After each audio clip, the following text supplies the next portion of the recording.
Just pulled up to Poker House Dallas for our meetup game tournament. I'm a little nervous. You know, this is one of the first of its kind. I haven't heard of a meetup game tournament being done, so I'm nervous. Hopefully it does well. Hopefully we smash the guarantee. We guaranteed a lot of money for the buy-in. We need about 100 entrants to break the guarantee.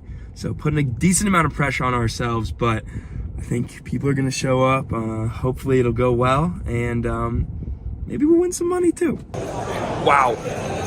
87 entrants before it's even started. Woo! What's up, everyone? We're here at Poker House Dallas. It's our tournament. Our third member is speaking to someone right now. I don't know. No, I can't zoom in, but Frankie's over there somewhere announcing to the whole room. It's going to be a good one. Already 100 entries, $10,000 guaranteed. Let's do it. First hand for me, we've got pocket jellos. The blinds are 400, 800, 800. We've got 18,000 in front of us. So when someone opens to 1,800, it's showtime. We rip it all in for what is 22 and a half big blinds. It folds around, but the big blind was all in because he had a baby stack. So we get to see some cards. He's got ace 9 offsuit.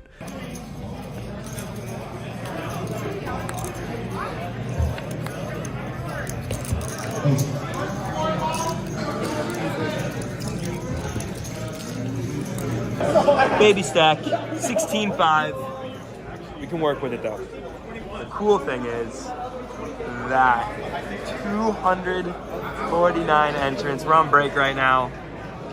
Thank you guys for showing out. It's so cool. We've got pocket sevens. We're under the gun +2. We've got 12 bigs. I do not have the charts memorized, but this one just feels right. We rip it all in. Folds to the button who makes the call. Our life is on the line, and he shows a pretty not chill hand.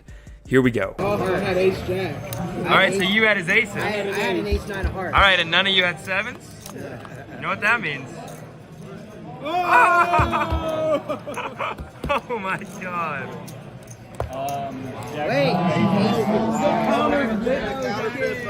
We're down to crumbs, but crumbs is all you need in a tournament. We've got ace 8 offsuit. All I need to see is that ace, baby. Let's do it. We get one call, then someone rejams, and we run into kings. I love poker. Can we find the double? He's plenty live with the ace. No ace. I'm right where I want to be. I wouldn't mind it.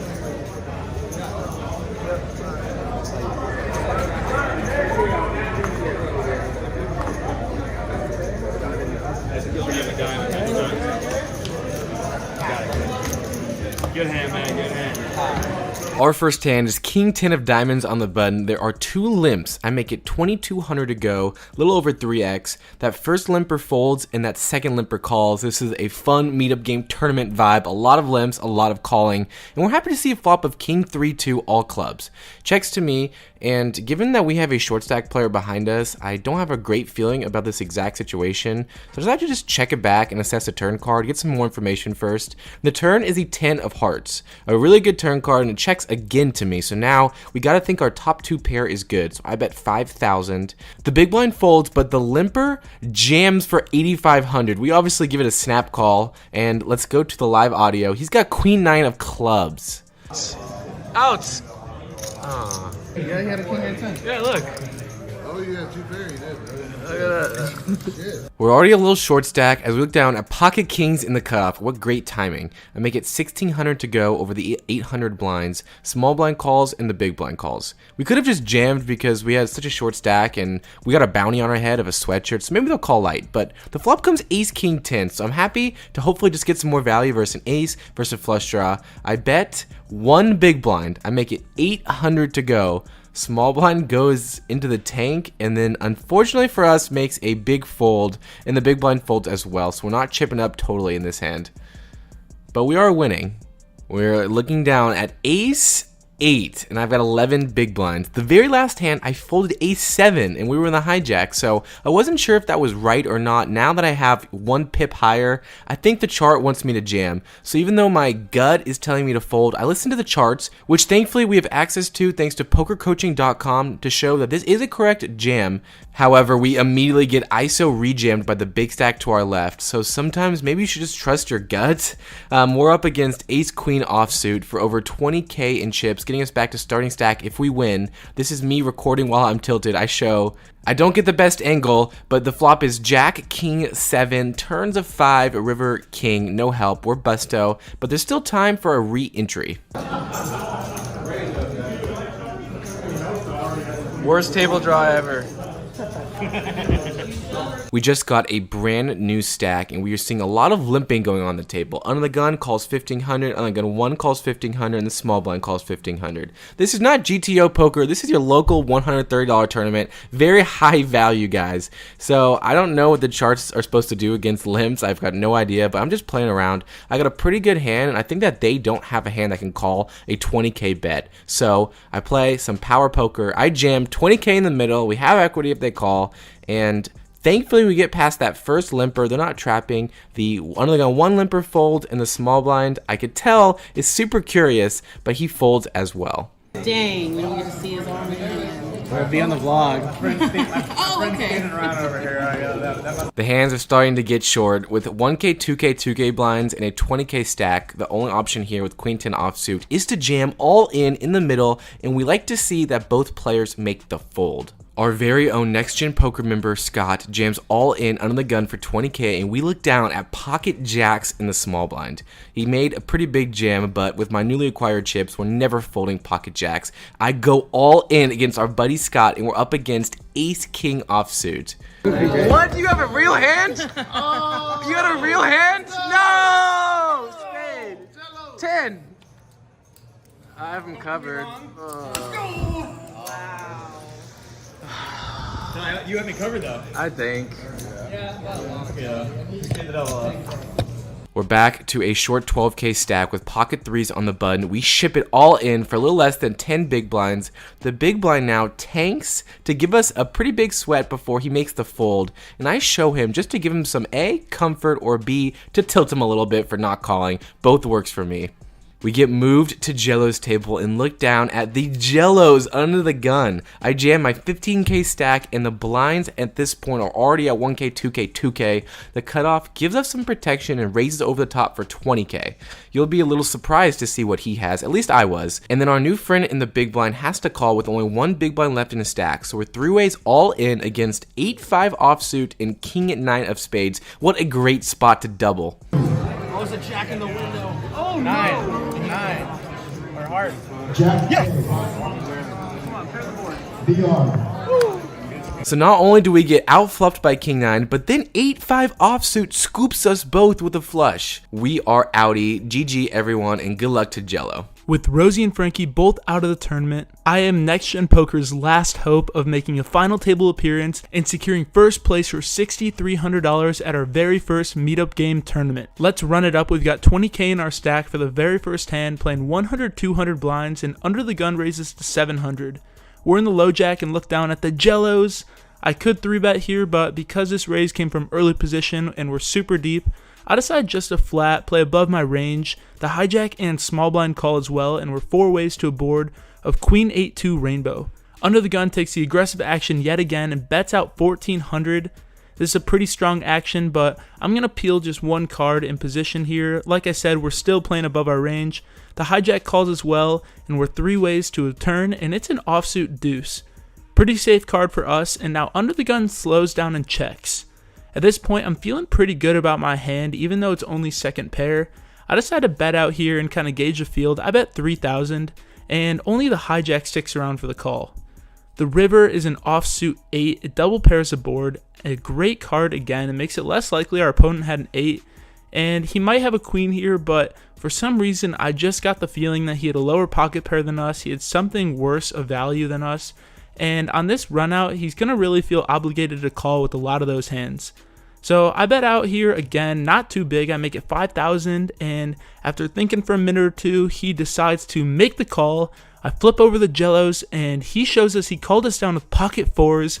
We squeak out max value, and we're off to a great start. Trying to keep the train rolling, we're still playing 100-200. The hijack limps, and the cutoff makes it 700. We're on the button and peel yet again. The Jellos. We're definitely going to 3-bet in this configuration. We make it 2,500. The small blind now decides to call, which is pretty interesting, raising a little bit of alarm bells. He was a pretty tight player. The hijack folds and the cutoff comes along as well, getting a pretty good price. So we're 3 ways in position to a flop of queen 8-5 rainbow. The small blind checks, the cutoff checks, and I decided to play this one a bit passively. I check as well. The turn is a 7, not a great card, some straights complete, and a few different 2 pairs possibly complete as well. Not a great board for me overall. The small blind checks, and I was planning to check once more once the cutoff checks, but he decides to bet out here for 5,000 chips. This was a pretty big bet. He only had about 10,000 chips behind, and so I expect if I call here, we're going to face an all-in on the river, and that's going to put us in a really, really tough spot. We still have the small blind behind us to worry about. He might be slow playing a strong hand, and so I decided just to let this one go. I fold, and the small blind folds behind us, unfortunately, so we'll never get to know what the cutoff had, but we move on to the next one. This hand we have pocket 10s. You already know 99% of gamblers quit before they win big, so you know we're not going home just yet. We've hopped in the 2-5 with hopes to make our buy-in back before we go commentate the final table. We're under the gun. We're 7-handed here. The button straddle's on for 10. We open to 50. The big blind calls and the button calls. We're off to a flop, which comes queen 6-3 with 2 hearts. The big blind checks. We see, of course, the lovely overcard, which is super fun, but there is plenty of value and protection to still be had from worse hands. We see bet half pot, $75, and only the big blind calls. Shout out to our comment giveaway winner. Throw us a comment on this video and we'll pick one of you to get $10. Thanks for the support, guys. We love interacting with you and learning, how to provide just the best content week in and week out. The turn, with over $300 at stake, is the offsuit 8. And when the big blind checks, I think we should exhibit some pot control with second pair and check back. We head to a river, which is the 9 of hearts, completes the front door flush draw. He thankfully checks, and we can take second pair to showdown fairly confidently. He shows ace-5 offsuit, and we win. Next hand for us, the blinds have gone up a bit. It's 400, 800 blinds, and we look down at the ladies under the gun.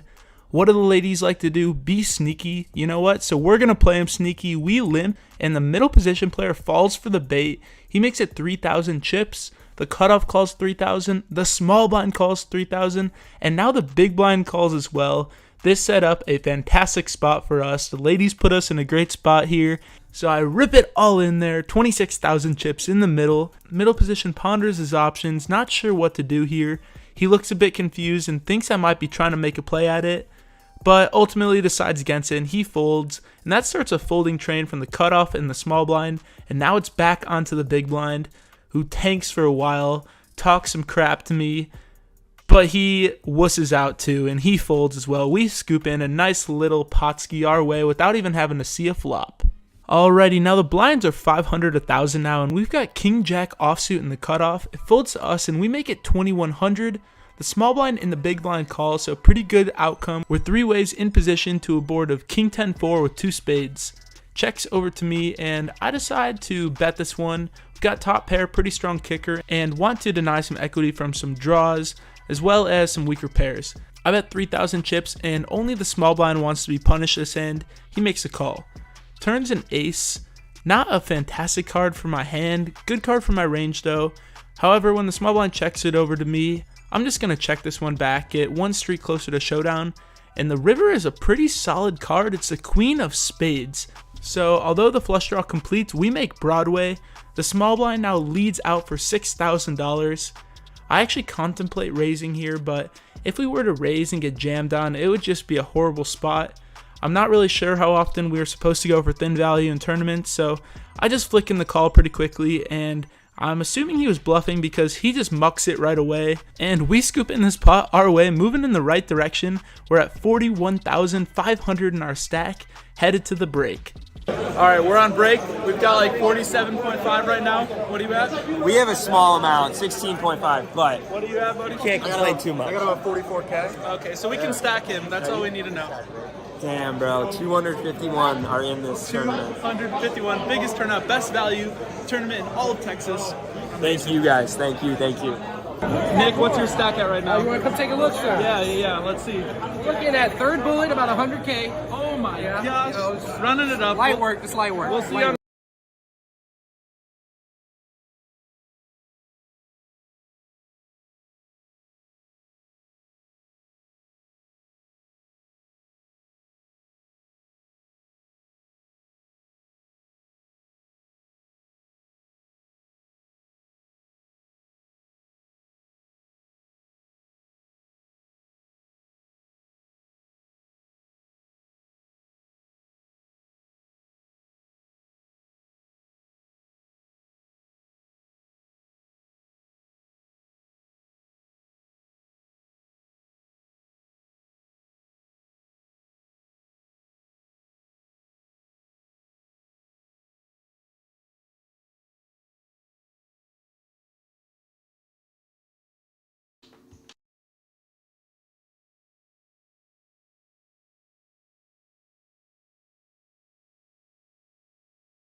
Can you guys hear us? Hello, hello. Test. 1 2 1 2. Scott, can you hear us? Alrighty, looks like we are officially in. We did some introductions, but if you guys missed that earlier, I am Frankie from Next Gen Poker, followed by the two amazing men next to me right now, Rosie and Jello. How you guys doing? Hello, family. So happy to be here. We're not at the final table Nope. again.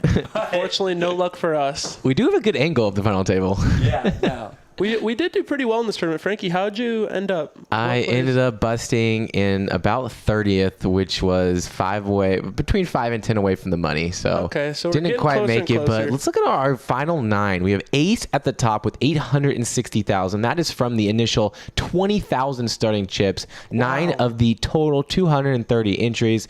I already started this during the mute section, but we have a lot of people to thank, starting with the staff here at Poker House. Thank you guys for putting together such an awesome tournament. We really appreciate that. And we've got our boy in the chat, Jamin Burton. What's up, Jamin? Good to see you in the chat. Thanks for joining us. I actually just ran into Jamin in Vegas a couple days ago, so it's great to get to talk to him and catch up with him. He's a great guy. yeah, one of the good guys in the poker community, really pushing some really unique, awesome content. So if you've not seen him on the Vegas vlogging scene, make sure to check out his channel. Appreciate him being in the chat, welcoming this awesome meetup low stake tournament, really inviting bankroll building event, something that we're really proud to be representing and helping host to bring on a lot of new younger players and some older players just want to start building their role. Definitely. And I like how in a tournament you only can lose the money that you bought in for versus a cash game, you know? So it's just a set amount. So when I invited my friend today, shout out Riley, he doesn't play many poker tournaments, but he knew today was just going to be a $130 investment to potentially win over 5,000, but you're not going to lose and have to rebuy. And he got his full few hours of fun, and obviously we're pushing for him. No, totally. And as we see, I believe Javier taking down the first pot with trip tens, pushing And him securing the chip lead. to the top of that leaderboard. Press that button on the red box, the top button. Yep, down to the right, left, up higher, up, get right there. There it is. In 15 minutes, you'll get table. Alrighty, so we have production coming in, helping us out with the audio, and $5,702 looks pretty good. Any predictions, boys? Why are we at 9 here? I mean, I'm rooting for Javier, our boy, just because we've seen him before. He's a fan of the channel. We already know that. Everyone else at the table I haven't really played much with. But one thing just to note there was Ella, I believe that was her name. She was on the button last hand. And the cutoff open, she just flats with ace-king. I feel like we're going to see players playing a lot more passively, a bit scared towards the beginning of the final table. Everyone wants to catch some pay jumps before they really commit their stack. So we'll see how players start adjusting to that. definitely. And a lot of people in the poker community like to talk about ICM. What that means is when you're at a final table, the pay jumps are so significant, and it's a very top-heavy prize pool. So getting 9th place in this event is a really big bummer because, you know, all that money's in the top 3 prizes. So you see a couple more passive plays. Ace-King's a drawing hand, and I like to just normally shove it in pre-flop and just hope for the best. That happened to me a few times today, and sometimes hoping for the best. Didn't work out, but I'm really excited to see how these guys play when the pressure's on to stay alive. Not only stay alive, but also accumulate chips. You got to have all the chips to win the tournament. Definitely. And we see Ace limp under the gun here with the pocket fours, good old fours. And Joshua's going to isolate him with the ace-7. Get a heads up. So Ace was our big chip leader starting this event. He comes in with the limp pocket fours. He definitely can be aggressive at this table. Speaking of aggression, Josh rips it all in. It's pretty interesting. He only had about 10 big blinds left pre-flop, and he only raised it to about like 2.5. Yeah, he doesn't want Ace to see 2 more cards, and of course he would love a call here. It's going to be hard for Ace. Yeah, he doesn't like this spot. He's going to let it go. Yeah, especially because it is 4/3 of his chips, so having that chip lead is extremely important. You can put a lot of pressure on opponents. And just like that, Javier took the chip lead. So this is not a super deep final table. As you see, 5 big blinds, 12 big blinds. We got 5 stacks under 16 big. So it's just a lot of short stacks. So every decision matters. And when I play a tournament, like I just don't know when I should call in the big blind when it's like a little bit more, you know. I know, but every chip matters. It's just so complicated. The big blind sucks. The bro. big blind I'm in sucks. there. I've already got my ante in there. Someone min raises. Oh, min raise. It's like, what am I'm supposed to fold? You got right? that ante in there, Yeah, you're so supposed just to so call. juicy. Yeah, I know. I'm You're supposed supposed to to call fold like something. well, no, you're supposed to call like every suited hand. It's so Yeah. tough. Like I don't want to play Jack 4 suited. No, yeah. Gosh. Play out of position. Oh, you know multi-way. this guy right here in the 3C, I saw him with just a monster stack really early on in the tournament. So it's cool to see he made it all the way to the final table. Fun fact: he busted me out of this tournament. So Really? yes, I had 11 big blinds with Jack 9 offsuit on the button, and I ripped it. I do the same. I think that's. I don't mind that. I don't mind it either, but Chat he. pros, what do you think? But he. I don't want to mess up his name, but let's just say Chu. Chu ended up tanking with Ace 5 suited and made the call. Flop 2 pair, Jack 9, and then turn 10.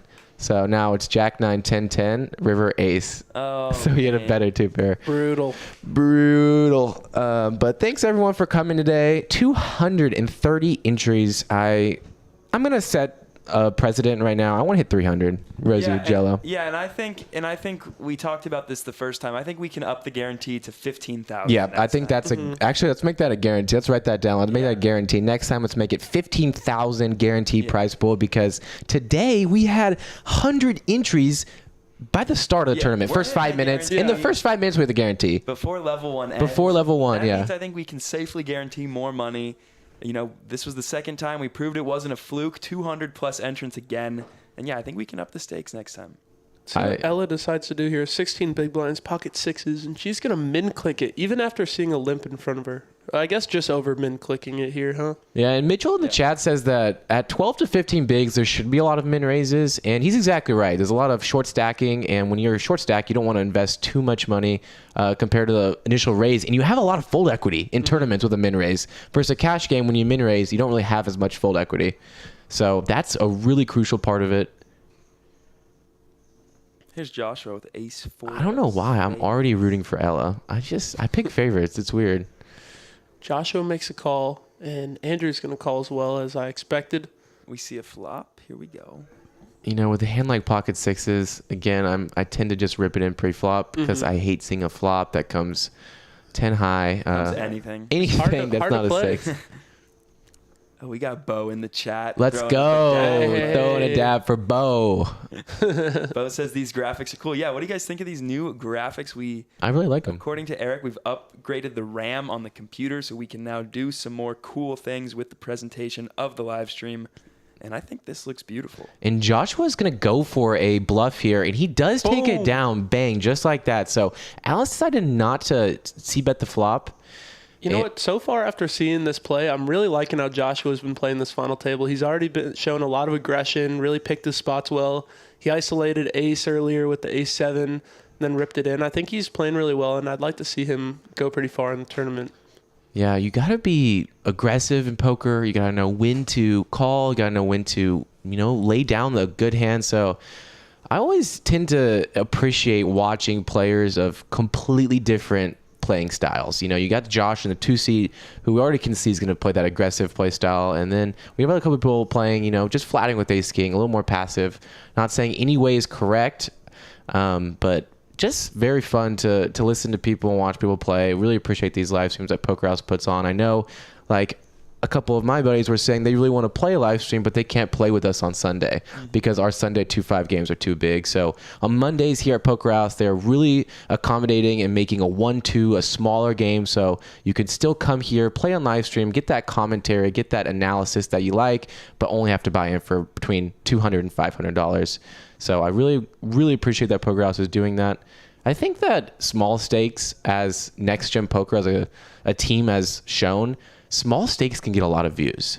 In a world right now where the poker community is fighting so hard to be high stakes, I think that there still is a market for these small stakes events and just trying to show in the production of the story that still making a good video. Because high stakes is just naturally exciting, so we have to bring some other type of excitement to the smaller stakes. Yeah, and I think to your point, you look at our TikTok where the majority of our videos that have gone viral are us at 1-2, 1-3. Like as long as you tell the story in a nice way, I think there's a market for it.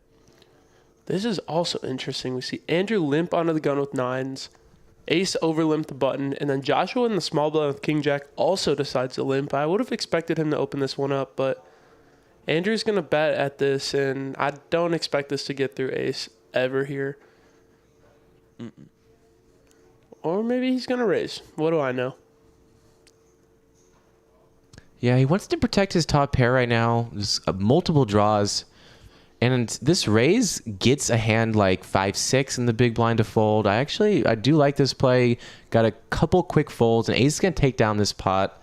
Nice. A lot of good hands in that pot, but It looks like the blinds have gone up, guys, because as we can see, there's now 5 players with less than 10 big blinds. And I want to give a shout out to Brandon. He says, "What's up, guys? Hope to make it back down to play on the stream soon." We really appreciate Brandon. He's been a long-time supporter from Wichita, Kansas. Never forget my Kansas boy. I'm from Kansas City, so really appreciate that Midwest atmosphere, but also just the fact that Brandon comes down and drives all the way down to Dallas to play with us. Like it means the world. So thank you, guys. We play our Savage Sunday 3 weeks out of the 4 weeks. We'll be doing this every single last Sunday of the month, having this live stream mixed in. So I'll be excited to get back to Savage Sunday next week for a 1500 2-5 very fun live stream with super entertaining commentators, Nick and John. They do a great job.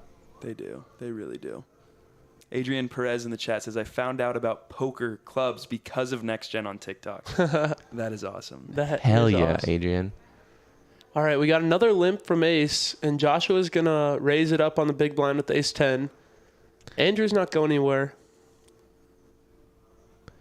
Yeah, he's got a suited ace. Ace is looking to get in there. He makes the call. Ace is looking to mix it up here with the 5-4. Excuse me. I thought he put out a raise. That would have been pretty gangster.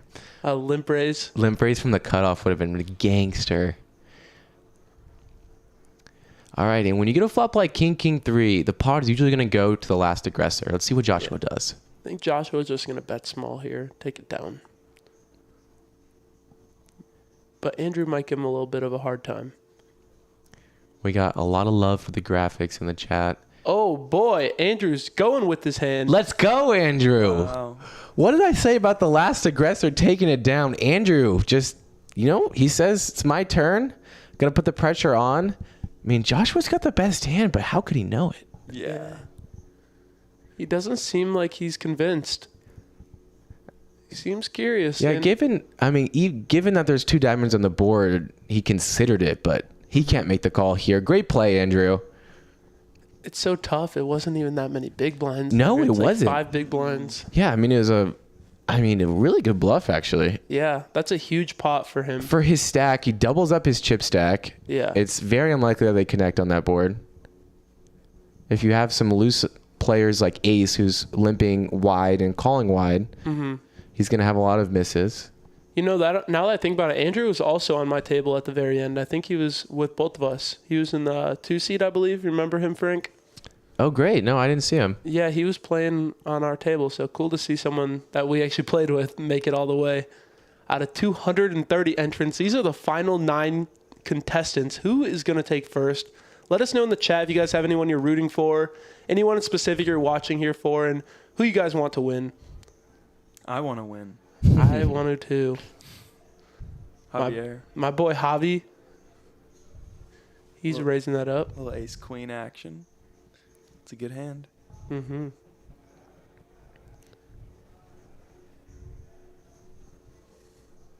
Threes in the big blind with 8 bigs. Yep. And he snaps it. Here we go. Our first all in. Our first all in. Jinx. Ace queen versus threes. Oh, just like that. The Setsky. Oh, a diamond for a sweat. Let's go. The Setsky versus the. Come on, Javier, diamond. Ooh. I like Graham too. Nice double. Yeah. And look at Graham shoots to Just first like place. that. He's in first place. He's leading. This is going to be an insane. And Javier's got plenty of stack left. No need to panic, Javier. Yeah, what's crazy is because of these stack depths, one person can double up and go from last place to first place pretty easily, or at least in the bottom ring to the absolute top of the pack, which is pretty crazy just from one hand. And someone in the chat knew I was from Lenexa, Kansas. We got some Hutchinson, Lenexa. Shout out to all the Kansas people watching. Thank you guys for tuning in today. We got our next stream, the very last Sunday of next month is our next meetup game. So I'm checking the date. That's March 26th. March 26th. Cool. Going to be a great day. Mark it on your calendars. 15K guaranteed. 15K guaranteed for sure. Rosie, I'm putting it out in the world. 300 entries. Let's go. I think we can do it. I think so too. Totally. It's the best value tournament in all of Texas. Who would want to miss it? It's true. It's very true. And, I mean, what is the value of Next Gen Poker's commentary? I mean, come on. We're going to give you guys our honest opinions on how you're playing. Of course, we're going to show some love and critique wherever we can. And just try to, our main goal has always been just to spread this beautiful game of poker. As Joshua wakes up with pocket tens, Javier has limped in, and we can see behind that Chu's got a big hand. So let's see how this one unravels. I expected Chu to go with it here. He's pretty short stacked. And the chips are in. Quick all in. Very quick all in. Definitely something that I would notice if I was Joshua, how quickly he went all in. It makes me think he's got a big hand. Now, we see that Joshua also has a big hand, and he flicks it in. Showtime. All right, we're off to our second all-in of the night. Bang! Second all in. Let's go. Joshua. And this one's for a lot more chips. Whoever wins this pot is going to be a massive chip leader. It's pretty exciting. King. Who's at risk? Chu is at risk here. King's going to deal us up. Here we go. King, 2. King brings the Tens king. are in the lead. Oh. Queen on the turn. Just like that. She was a 95% favorite to take down this hand, and he does for a 500,000 chip pot. And just like that, This is crazy. Chu is up to the chip lead. And Josh That was is down crazy. to 5 big. Yeah. Chu was just in like 7th or 8th place, and just like that, one hand turned it all around for him, and now he's got a massive stack. Let's go, Chu. This is a gamble for us. I love this. This is just every hand just so we get to see a big sweat. We have not lost a single player yet. This is going to be an awesome final table. And it's always kind of, for me, cool to see what the total amount of chips is at the end. And we started with 20,000 chips, and now these guys are playing 500,000 chip pots. Like, that's just kind of mind-boggling, and it just really shows it. Goes to show you that you just have to win your table, one table at a time, because it's really scary to think about, wow, I have to get 500,000 chips. But when you get to the final table, 500,000 chips just going out every hand, left and right. 500K. Who wants 500K? Ace wants it. Josh wants it. I want it. I do, yeah. Yeah, I don't think I played a single pot that was more than like 70K, so it's pretty crazy. Guillermo. Welcome, Guillermo, to the final table.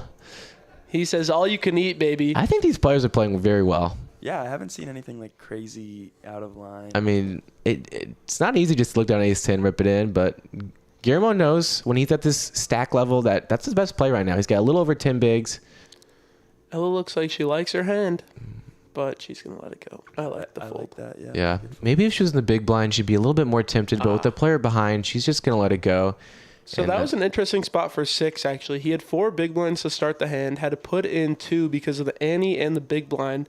So he's left with 2 big blinds in his stack facing a jam. Oh, wow. And he had queen 4 offsuit. What a spot. It's pretty tough there. That's a spot, actually, Joe. You Good might point. actually have to call with any 2 Yeah, cards I there. actually think that we are getting into uncharted territory where I don't feel comfortable giving a correct input, but I feel like I might have stuck it in there. Yeah, because now he's down to 2 bigs with another 1 big in the middle. And you just don't expect it to fold to you very often in the small blind anyway, so you're going to have to be putting in the chips, and then if it gets to you on the, let's say he folds this hand, right, and he's on the button next hand, he gets a decent hand, he has no fold equity. He has absolutely no fold equity, so he's going to have to get called. And even if he doubles up, he'll be at the same stack he just was at the last hand when he folded. That's the point I was going to make, yeah, as we see Guillermo go back to back. Nice, and he has the better ace jack this time, and Javier's got the dominated hand. He quickly folds, and Guillermo's going to take down 2 pots in a row that increases his stack over a quarter of the size. So Guillermo had 2 good hands before he has to be hit with the big blind. So in 6's spot, the pot's 6.5 big blinds. He's got 2 to call, which means he has to win like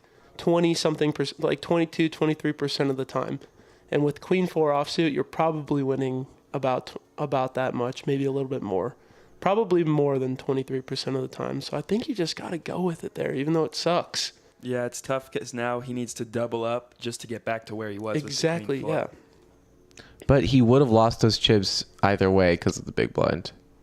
Well, he was in the big blind that hand. So- And it was his option to go all in with the queen 4.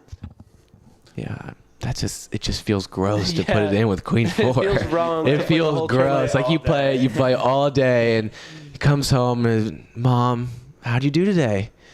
"Oh, I busted final 9. Oh, did you get your aces cracked? What did he bust your ace king or aces? Frankie always plays so well. No, I had queen 4 offsuit, but the pot odds. She'd be like, Frankie. All right. You're Got grounded. another all in here. And 6 ways up with the Yes. mix. He's not folding that. He goes with it, and he has the best hand. Let's go. Let's see if 6 can pull some final table magic. He's all in. Ace 8 versus Queen Jack suited. Oh, the nuts for Joshua, just like that. It's gonna be over for him. It's all over. It's all over. Our very first elimination at the final table of our next gen meetup game. Congratulations to 6. Thank you for coming. $530. Not bad for a couple hours of work on a Sunday. I know we all enjoyed watching the fights while we were here. Very good atmosphere. So not a bad score if he's in for that one bullet. Congratulations. We got 8 players left. Guillermo also folded Queen Jack that hand in the big blind when it folded around to him. So they both flopped the nuts there. Wow.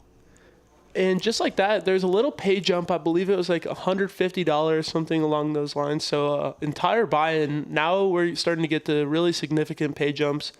We see it went from 529, and then next place is going to be 667. It's going to keep increasing after that, these jumps. So they're going to start getting hefty. Yeah, if you guys want to just build your bankroll, come watch yourself on a final table, come out here next month. It's really exciting.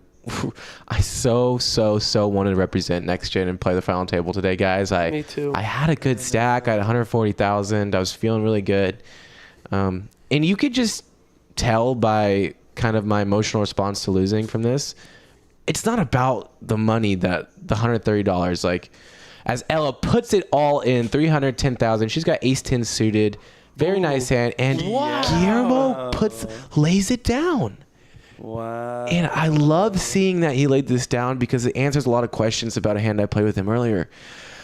Woo, Ella, nice job. And like I was saying, it's just, I felt like I just care about the competitive nature of poker. Like I really love this game for the competitive aspect of it.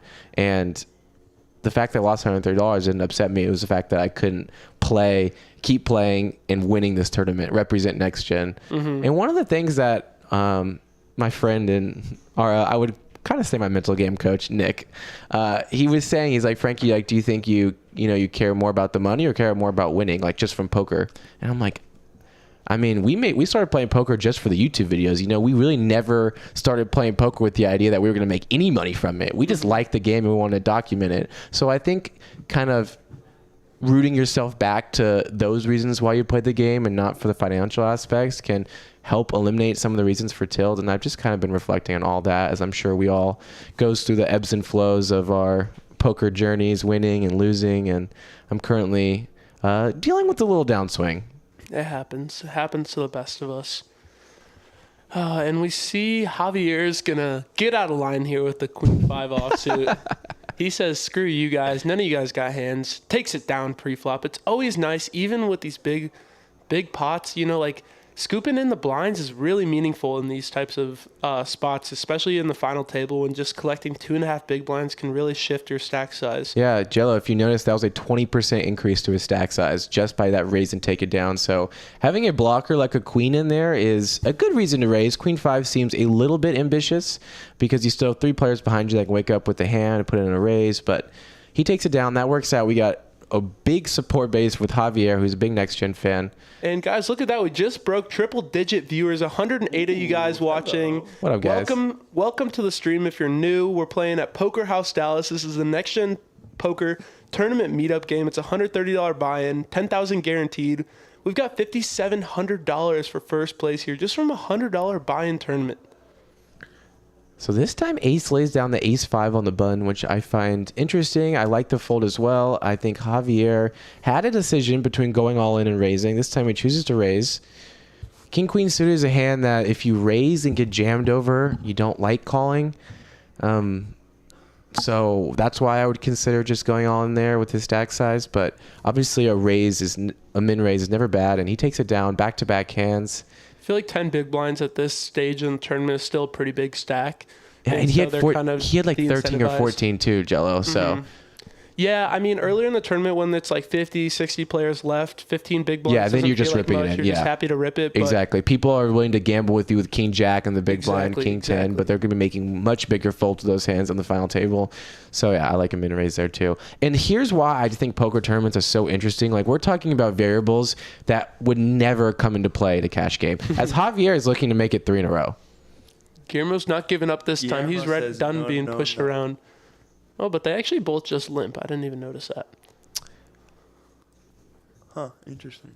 Andrew's checking his option. We're 3 ways. Limp pot. Lots of limps going on here at this final table. We'll see how that pans out for him. So typically I am looking to limp smaller pocket pairs in an earlier position, trying to see a flop. Now, the value of a set is decreased because of the fact that everyone is short stack. So with only 10 to 13 big blinds, I'm more willing to raise or jam with this type of hand, trying to take it down without seeing a flop. Javier does get a good flop, 8-9-7, bets and takes it down for his 3rd hand in a row, which puts him in the top 3. As you can see, the top 3 chip stacks are very, very close, so any pot is going to sway things here. Make sure you stay tuned. Leave a like, subscribe to the stream, because there's a lot of action left. And I believe we are about to enter, level 18. The blinds have just gone up. Now a 60,000 big blind with a 60,000 big blind ante. Ooh. Get ready to see some. That's nuts. Ooh. 3 times starting stack is a big blind now. Oh, I'm getting shivers thinking about those blinds, man.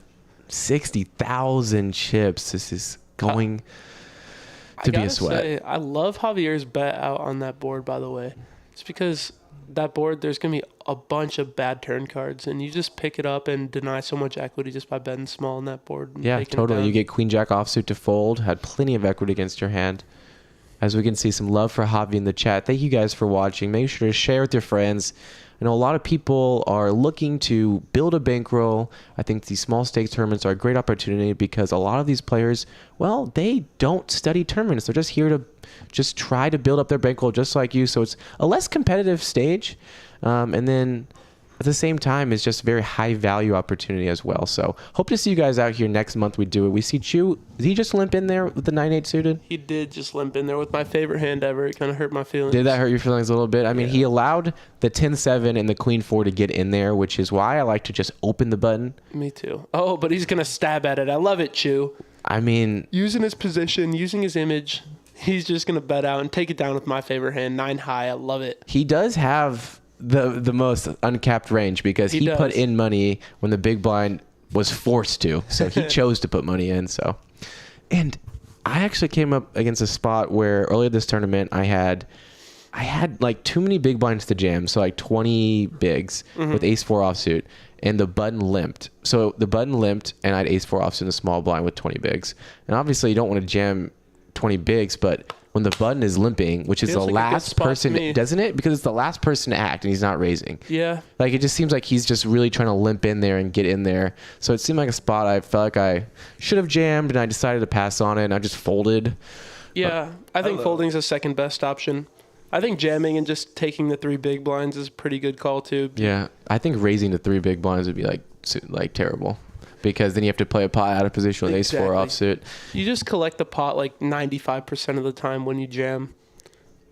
Ace is going to raise and take it down. He was looking for some action with the Cowboys. So one thing I tried implementing mid-tournament that I thought was pretty interesting was even on a smaller stack, typically I'm just jamming most of my hands, but I picked up a premium pocket kings, and you really want to get action with those types of hands. I just min-clicked it. It felt really weird. I had like 10 big blinds in my stack, and I made it 2 big blinds. And I ended up getting 2 calls, a small blind and a big blind. But the big blind was a huge fish. Yeah, that is true. Make His sure name to was Frankie. Yep, tell them who was in the big blind.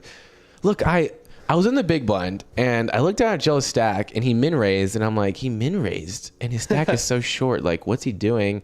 And then as Guillermo. Showtime. Guillermo's such a savage. No fear in the man. and you love seeing the quick folds, and it looks like this one's going to get through. Yeah, I jam. I like the jam. Love He's got 6 it. big blinds. His big blind's next hand, too, Love which it. makes it a lot better, I think. He just paid for his big blind right there. Exactly. And his small blind next hand. So Jello min raised in the cutoff, and I noticed his stack was short, which that put like my radars on, because if he's min raising with a short stack, that means he's probably looking for a call. But then I was thinking, Rosie, can you believe this? I have 9-7 offsuit. Snap fold every cash game I ever played, 9-7 offsuit in the big blind. Yeah. But I was like, oh, like it's a min raise. Like I could like flop a 9 and I'll be fine. Like, what are you doing? What? Like, I wish you flopped This is the my 9. brain thinking like like the thinking these. So what happened? So I called with 9-7 offsuit. Jello flopped. It was ace high, and Jello actually got a good thin value bet on the guy in the small blind before. Actually, I think it was Andrew. So Yep. But it was Andrew that You paid me off. bricked and folded. I bricked and folded, but I lost an extra big blind because of See, that's that big blind, bro. I was stupid though. Just fold, Frank. Joshua with the ace-6 ripping it all in as it folds. And Graham's gonna let the Jack 9 suited go. I like the jam from Josh. He's getting short stack. Guillermo with the ace. It's so Yeah. crucial to be the one going all in rather than calling it off. With Jack 9 suited, you just feel gross calling off. And we got some chat, Rosie. So, you yeah, wanna shout so out? in the chat we say, it says, hi next gen, can I please get a hi nasty Bev, big fan from Canada. Hi Bev, how you doing? Hey, nasty Bev. Thanks for tuning in. For those who don't know, Bev is a friend of ours. We've hung out with him a handful of times in Los Angeles. Bev is one of the best poker players in the LA area. That is true. His parlays and sports betting too, they are binkers. He'll bluff you like no other. He's got some good style though. I was just gonna say, one thing that's undeniable is his style. I've got a couple of his T-shirts from his companies, I gotta get some of those. and every time I wear the shirt that says "I Heart Manipulation," I get 10 comments when I Really? Yeah. Okay, I gotta get one. Yeah, no, it's a good shirt. I definitely need Bev. I'll do a little jersey swap next gen Yeah, for hook us up. Oh, I like that. a little jersey swap. Guillermo's just going to give it up in the small Yep, blind. Ace is Guillermo's going to not get a gonna walk battle. in the big blind. Not- Always like the best feeling in the world. When you look down at 6 big blinds in the small blind, you're gonna be jamming very, very wide, but 9-4 offsuit does not fit in that range. Mm-hmm. We still got 8 people left. And his dance moves. Bev, we need to get you out to Dallas. Oh gosh, that'd be a good YouTube video right there. Bev teaches next gen how to dance. Yeah, how to get sturdy. Bev is pretty sturdy. We Hey, also what got up, PM? Poker Monkey in the chat, and Nick Morgan I see up there saying "Sup, chat pros." Yeah, I recognize a lot of these guys who played in the tournament coming to support the final table with the dreams of making it here themselves. Yes, Gosh, I want to win a tournament. I know. This gets my tourney bug going, bro. Mm-hmm. Especially going like relatively far now. I think I busted in 40 something, and then you got 30th. We were both pretty close. Just a few pots go our way rather than our opponents. And Andrew's got king queen offsuit here with 6 big blinds, and it looks like he's going to be pushing it all in. I really like this decision to go all in. Don't raise, just put it all in. Maximize that fold equity. Yep. Guillermo laid down an ace, but we didn't see what that second card was, as I'm happy to see Andrew takes it down. I actually, now that I've put a face to the name, I'm rooting for Andrew. He came to my table. He said, "What's up, Frankie? Thanks for hosting the tournament. Very nice guy, very polite." And he was playing at your table. yeah, exactly. But he also said, like, just I appreciate you guys for hosting, and you know, there's a lot of really genuine fan interactions that we have at Poker House Dallas, and I appreciate every single one of them. Like, Definitely. it's been so awesome being here and getting the support from all the staff too. I mean, some of the dealers are our biggest fans. It's awesome. Yeah, this place really feels like home. Yeah. It's a very homey environment, Exactly. and that's kind of what you want when you come play poker. Yeah. Exactly. Gives a little, like, people always say, like, that home game feel. I get that feel when I'm here. Just very, like, laid back and Yeah, I'm comfortable. very comfortable. Got TVs everywhere. I know the fight was on. Shout out Fight. Tommy. I know. I didn't- Tommy, if you're watching this right now, shout out to you. Good win today. Let's go celebrate, Tommy. Yeah. Graham's in the +1. He decides to rip it in there. 10 big blinds with the king queen suited. First hand we've seen Graham get involved with, and I really like the jam as well. It puts Ella in a tough spot. I think Yeah. she's probably gonna let this one go. She's only got she's 4 big short. blinds though. She goes No, with she it. doesn't. She goes with the Here we go. 4 bigs. Guillermo's playing tight. He folds 7 deuce. It was a relatively big jam from Graham, wasn't it? I mean, Yeah, it I guess was. 10 big's not that big, but Ella hates this. Yeah, and Graham's very happy to see the hand he's up against. Still got 25% of a chance to win this. Let's This see is what a happens. perfect situation for Graham. Let's see if he can hold. Does it surprise you he's only 75% chance to win pre-flop? Maybe that has to do with the card removal, but yeah, I feel like he would be more ahead. As we see him eliminate. King Queen High is gonna be good. Thank you so much, Ella, for coming out today. We'll see what you win shortly. 667. $667. Congratulations. That's from the $130 buy-in. A little over $500 profit for a couple hours of work. We got 7 left. A lot of short stacks. A lot of close stacks battling for that $5,700 up top. Pretty exciting stuff. It's just crazy that you can turn $130 into almost $6K in one day. And there's something about winning a tournament and taking that winner's photo, like with your chip stack and us. And the cards. We're dead. Whoa. Oh, we're crashing that. Oh, yeah. We're definitely crashing We need to get a trophy, too. We're definitely crashing the winner's photo, but... First place is a 44x your buy-in today. Wow. How's that for a return on investment? And it's not that long of a tournament. No. We started at 2, and it's not even that late. Yeah, it's pretty crazy. Yeah, I think I'm gonna get 8 hours tonight. 8 hours of sleep. That's good for you, Rosie. I'm glad. Thank you. I'm happy for you. How many hours did you get last night, Jeff? I got like 6, maybe 6.5, somewhere in between there. I had a late night playing poker.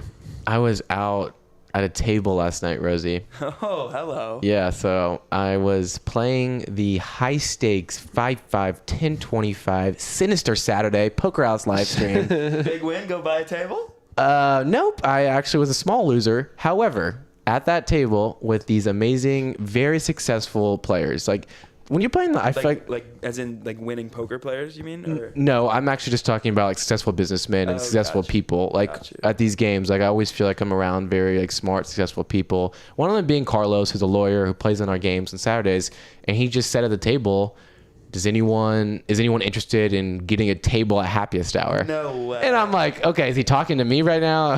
Like obviously I'm the one young guy at the table who would most appreciate something like that. So I'm like, Carlos, like, you serious? He's like, yeah, my friend's a DJ. He's got a table. Like, do you want to come? Like, you can invite all your friends. Like, I'll come with. And then, yes. So Carlos, all night, I invited my roommate, I saw on Dave's story. Yep, I invited like Sprout, some of the other boys, and we had a great time together as Andrew ships it and takes it down with ace king.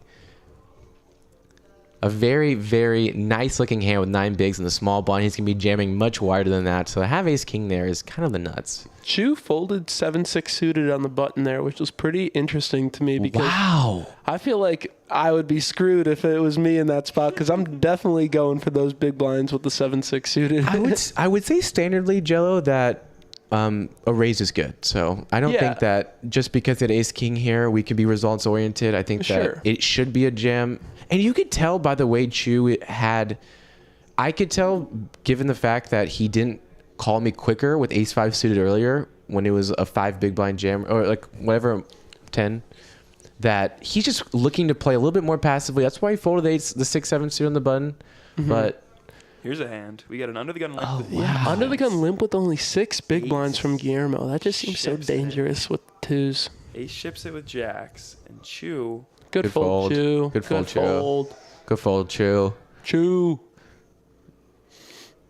Yeah, Guillermo's smart. He's going to let it go, but I wouldn't even want to risk that 1 out of my 6 big blinds. You know, that's 16% of his stack that he's putting in there. Guillermo's got the big blind coming up as well, so a hand's like, if we want to get to the nitty gritty, pocket 2s through pocket 5s under the gun should be folds in standard cash games. I'd rather just rip it though. But now when we're talking tournaments and we get super short, they really become a problem to not be all in because the set value, like we mentioned earlier, has really lost a lot of its main draws, being able to stack your opponent for hundreds of big blinds. And you can't win the big blinds if you limp. If you limp, the big Yep. blind gets a check, and you have to play a pot again. So. And with pocket twos, every hand is flipping against you. Mm-hmm. And Or crushing you. And even if they aren't crushing you, and you flop good, you never know you're good because you have pocket twos on a 5, 10, 7. Mm-hmm. So a lot of the time, you just got to think a couple steps ahead. As Graham, thinking a couple steps ahead, thinks that this actually he's going for a raise. I thought this might be an all-in for him. What a massive raise! He makes it 450,000. He just goes just barely under all in. So, out of everyone here, I would probably say Graham knows the most about the situation he's in, just given the fact that I think he's gonna do a really good job of maneuvering his stack. Mm-hmm. Like already liked how he increased his raise sizing there. Yeah. So far, I'm really liking him and Joshua's Me too. play. I agree. I've also seen him around the room playing some games, and I can just Me tell too. that he's a good player. So I'm excited to see how he does with the stream. We got a question from Jesse. What was the min cash for this tournament? Are you guys aware of the exact number? It paid out 25 places, and 25th made $200, so $70 profit. But min cash was really anywhere between 200 and 250 for most places, like the 20th places. Yep, you start hitting that 300 cash when you get to around the 20th place. So, and again, guys, when you get to these top 30 spots, it goes quick. So there's a lot of pressure to stay alive and take the most optimal spots as you can. Every single chip matters. As we see Graham, I think he's the first person to have over 1 million in chips. Mm-hmm.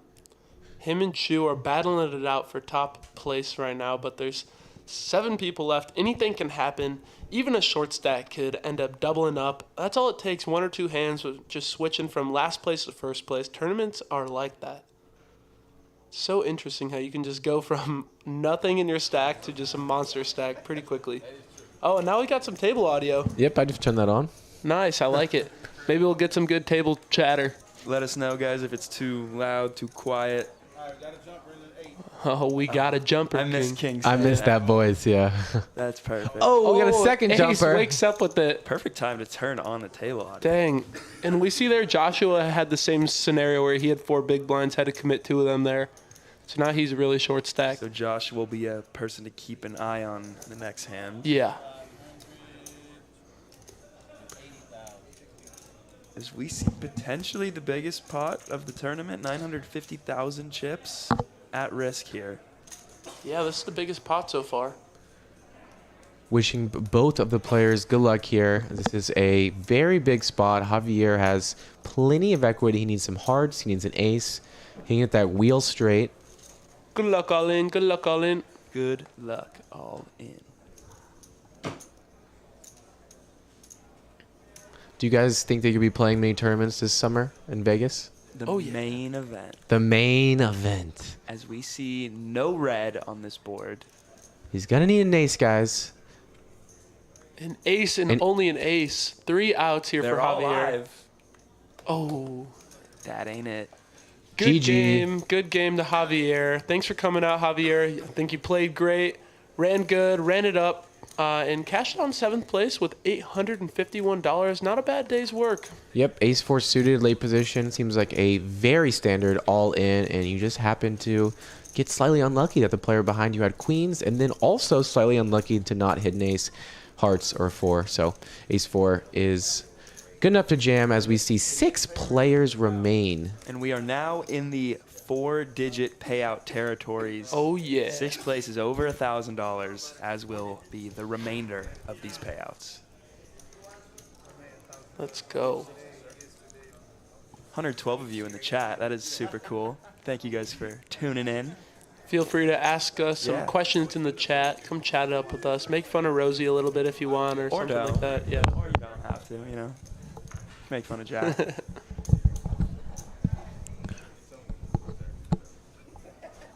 Let's see. Andrew's under the gun. He's just going to let it go, King 10.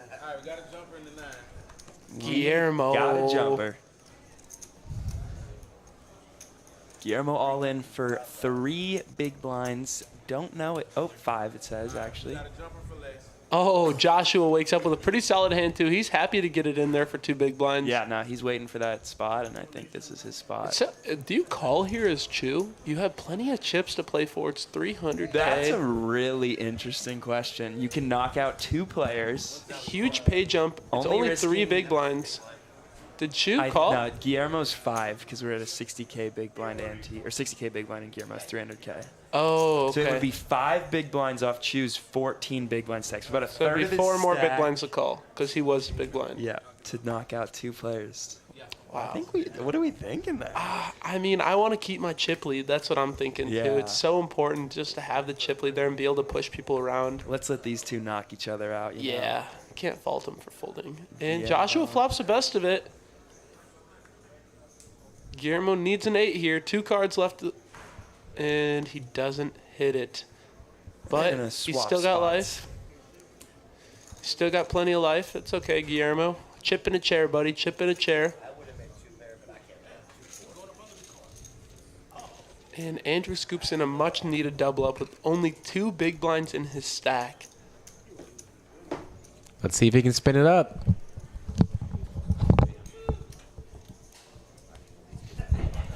We got Sassy saying hello in the chat. What's up, Sassy? How you doing? I actually went to Twin Peaks and I went shooting Really? with her one time with some of the poker house people. Oh, nice. Yeah, definitely. Yeah, it was pretty fun. I also went out to the shooting range, had a great time. It's an expensive hobby. Yeah, it is. It's a very. I didn't know how expensive it was. Guillermo. Guillermo back at it. Ace with a big stack. He's going to try to take him out. He's not folding. Chew with an interesting spot here.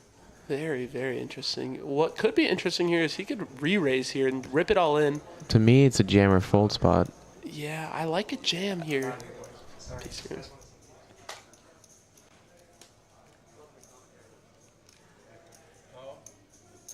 And Chew's just going to call, as I kind of expected from him.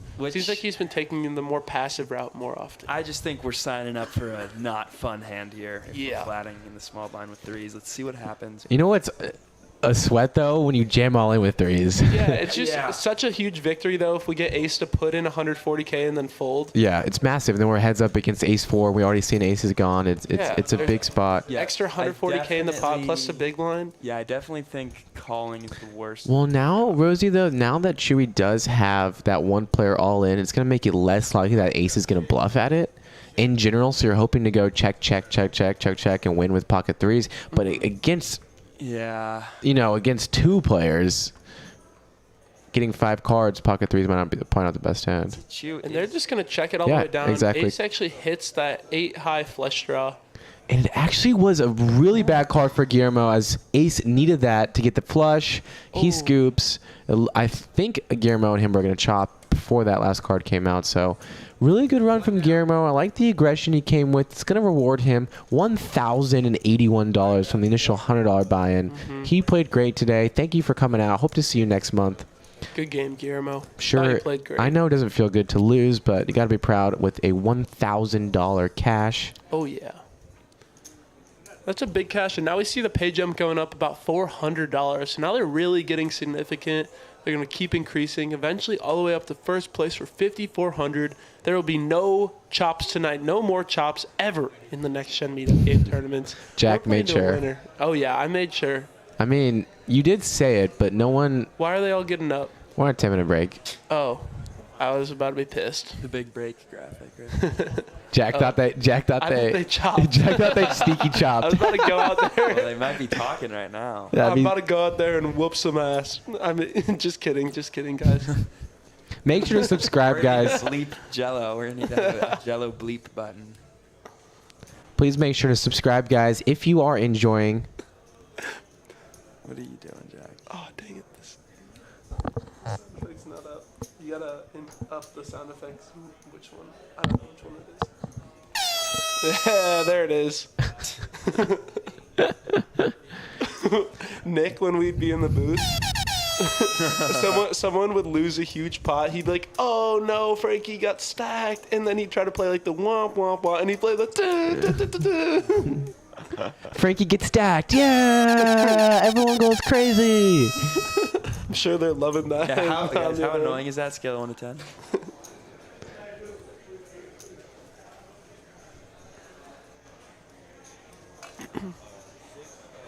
Mark's asking if the table was full for the meetup game. Mark, the table is millions of tables. We actually had a tournament meetup game today, so all the tables are going to be full. We had 230 entrants in this one. Come out for the next one. And now you can see our faces. Hi, guys. Hi guys, I'm hooded up. It's kind of cold in here. Yeah, it's a little chilly, a little brisk, but I like it. You know, we got 6 minutes left on break, just chilling with the homies, Frankie and Jack in the booth here. Ask us some questions in the chat.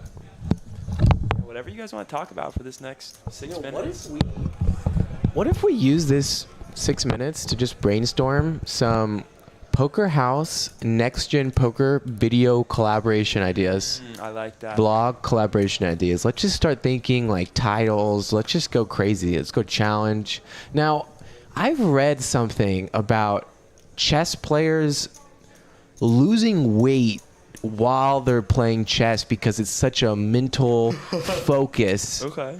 And I think that there's something about losing calories and playing poker that can be implemented for a video idea. Now let's start before we even go to that level. I'm listening. Let's talk about just like what do the people want to see? And I think that it's something like super like physically hard or mentally hard, you know? So like something that's like, what if you like the punishment is like a time punishment, like you have to spend X amount of time in the card room, you know? Like you can't leave, right? You can't leave for 24 hours. Now I think it also, I just thought of this based on the food thing. So what if we did a challenge? All three of us go play 1-2, right? No food or drink. Now, starve ourselves. No, listen. One of us dies at the end. Last person to be alive wins. You could go a long time without food and water. None of us is going to die. So I'm just thinking, no food and water. That's like to start. Last person to keep playing wins. Now you get to trade your profit at the table for real life food resources and water. So we determined beforehand that $100 is worth a glass of water. Exactly. Or $100 is worth a cheeseburger. Exactly. And you could choose to cash in. So here's how I'd imagine it. So like we all start with 1K chip stacks, right? Let's say I'm up to 1,100, right? It's 2 hours in. I need some water. I spend $50 of my 100 profit. So now like my tank went from 100 because it starts at 0 when you start. What if you're down on the session? So you're not allowed to pull out of your So normal? it is a last longer challenge. So if you're down, you have to stay until you win to keep getting those resources to be alive and able to continue playing. But if you're losing, then unfortunately you're gonna have to call it and be like, I give up the challenge because I'm so hungry and I have no money to afford food. Just like the real world. So now, no one in the chat is speaking on this idea, and that's okay because right now it's just a brainstorming session. What do you guys think about? There's 102 of you here. What do you think about this survivor poker idea? I mean, what's probably happening is Kmart and all the other grinder poker community is listening to this and just writing all look at J-Lo in the poker. We got people taking our video ideas. They're writing all this stuff down. Yeah. We need to. Now this is J-Lo is Jason, Jason Lopez, longtime friend of ours, was at the first ever like cash game like we played in the Dallas area. Yep. So I remember that. Friends with Jeff. So really appreciate Jason for tuning in. So how about to get a drink you have to bet on a 1-2, say $50. So I think you can just take from the stack no matter up or down. Okay. It just cuts into your overall So winnings. if you buy in for 500, it just cuts into your total stack. Now here's the inherent problem with this challenge is the fact that if you go up $100 and you spend that $100, but then you happen to get stacked the next hand and you're at 0, you know, how does that, when you rebuy, tell me how that works, you know? So Yeah, no, there definitely need to be a rule book in order. But Well, I think that physically challenging ourselves would be fun and entertaining, but also we could just do like we put a heart monitor on us and like whoever can stay the longest and burn the most calories wins. Are you allowed to do jumping jacks at the table? I think you should be allowed to do whatever you want to do without leaving the card house, or maybe like leaving the 5 feet like your table, like in the area of your table. Because I mean, I would just be doing push-ups like in between every hand, but that could be entertaining. I kind of like that idea too. Okay, so now maybe we'll move away from the physical challenge aspect, and we can get more into poker challenges.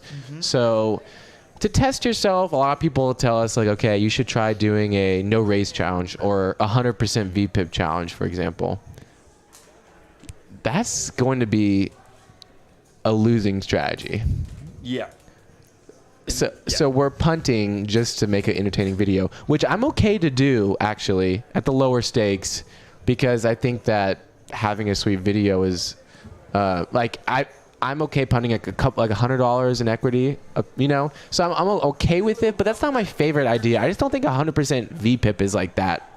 Like, would you be interested in that? I also think that 100% VPIP might not be the best video. Like, 'cause how many hands would we each show? Yeah, you know, like, exactly. We're gonna go VPIP 100%, all three of us for 4 in 4 hours. We're gonna have 100 hands. 100 hands Yeah. for the video. Yeah, and 100 hands isn't entertaining. You don't just want to see 100 hands. You need a story, and that's what makes good YouTube videos, is telling a good story.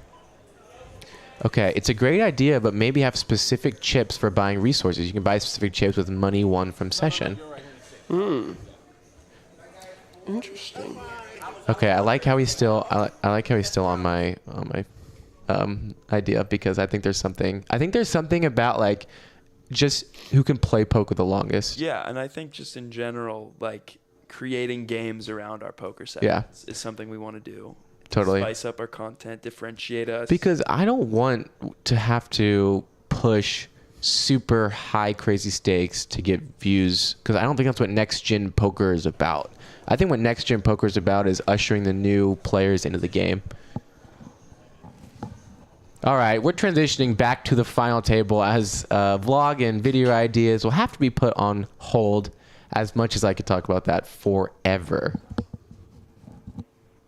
We're back, baby. Blind. We had a small blind versus big blind scenario right there. Oh, and Andrew just let King 6 offsuit go.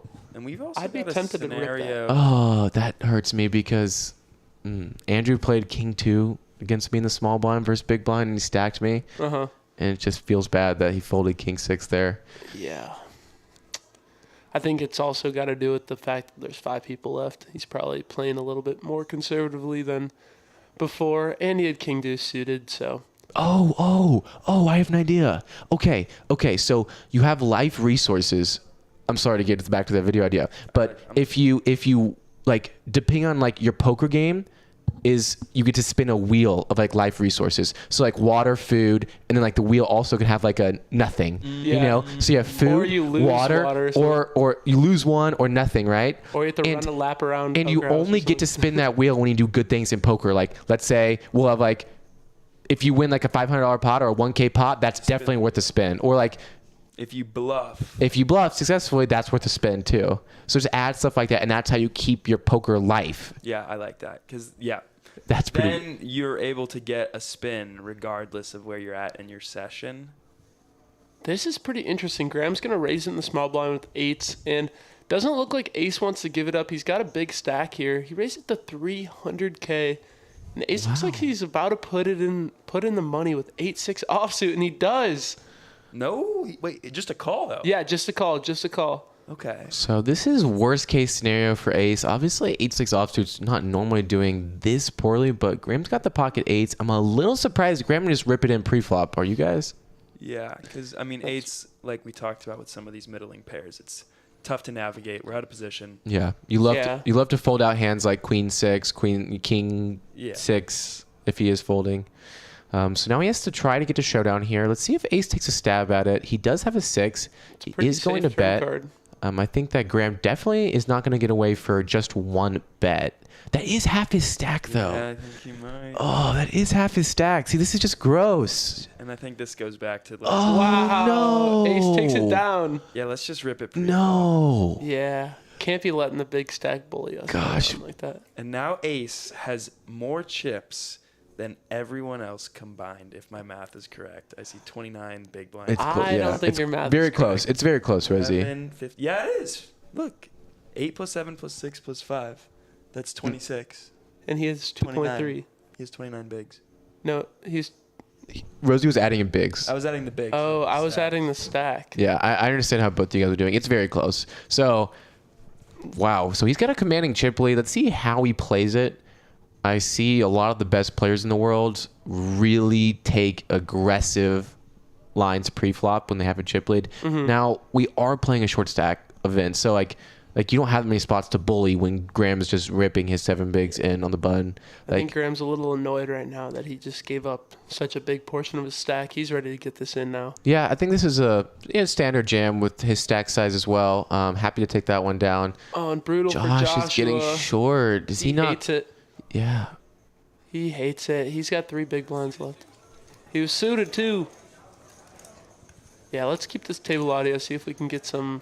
Yeah, I turned it down Crap while they were on break, but did it surprise you guys that he just let go of the 9-3 suited there? That he's got 3 big blinds. See, I just find this so interesting with tournaments, like 3 big blinds versus jam. Like, is it just time to stick it in? Given the pot odds, I think it just feels bad to call off with 9 high. Like Jello mentioned earlier, when you're playing poker in these short stack situations, that you want to be the person going all in, because then there's always that option that everyone folds and you take down the pot completely uncontested, no gamble, no 5 cards, and that is a huge thing for your stack size. Like Andrew right now feels like he needs to put this all in. Yeah, I just feel like that's going to come out way better than just limping. But I think that what a lot of players are not considering is the fact that their big chip stack, so like 450,000 big chip stack, but not many big blinds. So actually, if we were playing online, I would just flip my chip stack to big blinds and only know how many big blinds everyone has. Yep. You don't have that luxury. And now pocket fours are going 4 ways, and he has 0% chance of winning this hand. That allowed Joshua to limp in the small blind, which you just don't want to let him let the small blind, big blind see a cheap flop. And this is a big opportunity for Joshua. Yeah. It looks like he's... And Ace has got a pair. It doesn't look like he wants to fold it, too. Yeah, he's got some backdoor straight potential. Yep. Looks like the money's going to get in here. He's eyeing him down.